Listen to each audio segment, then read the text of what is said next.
part of what we're doing is, be the change you want to see. We're going out and listening to people.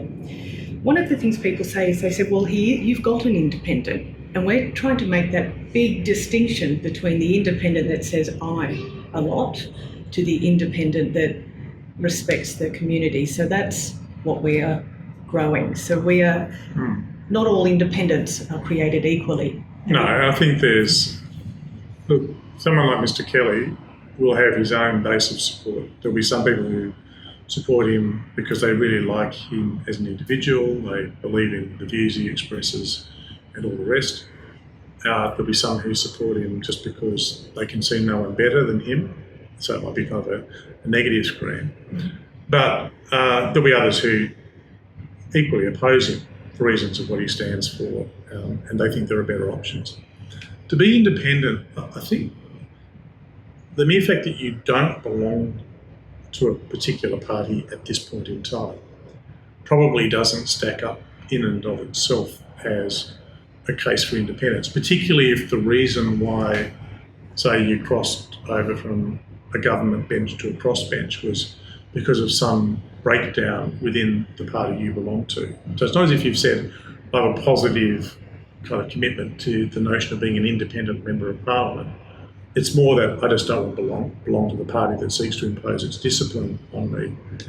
And in that sense, I think there's a qualitative difference between that kind of person who's not attached to a party and actually a person who is independent, who says, look, I'm making a positive choice not to be part of anything so that I can relate to a community in a particular way. As to what that implies, I am still very much wedded to the concept of representative democracy as opposed to delegatory democracy. So I don't really support the idea that you go and ask the community, and let's suppose even if you've got 100% consensus of that, to tell you what to do when you go to Canberra or to Macquarie Street or into your local council chamber. What I'm much more interested in is the person who sincerely engages, listens, and brings their best judgment to bear. And the reason why I'm interested in that is that there have been times in the past when a majority, say, of Australians might have supported something like capital punishment.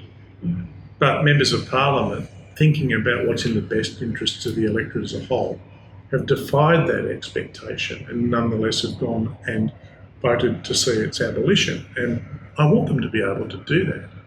But I want them to be able to do that within a framework where they give reasons and where they can genuinely show that they've listened, not just, oh, I know best and you know nothing and I'm not even going to talk to you because I've got that. And somehow I think that the real quality that comes from the kind of independence that communities both seek and support is that they've got that balance right. They say, yeah, you are of us, you understand us, you don't surrender your judgment, but you don't have that degree of arrogance that thinks that all questions have been settled before you even listen to what we have to say to you. Yeah.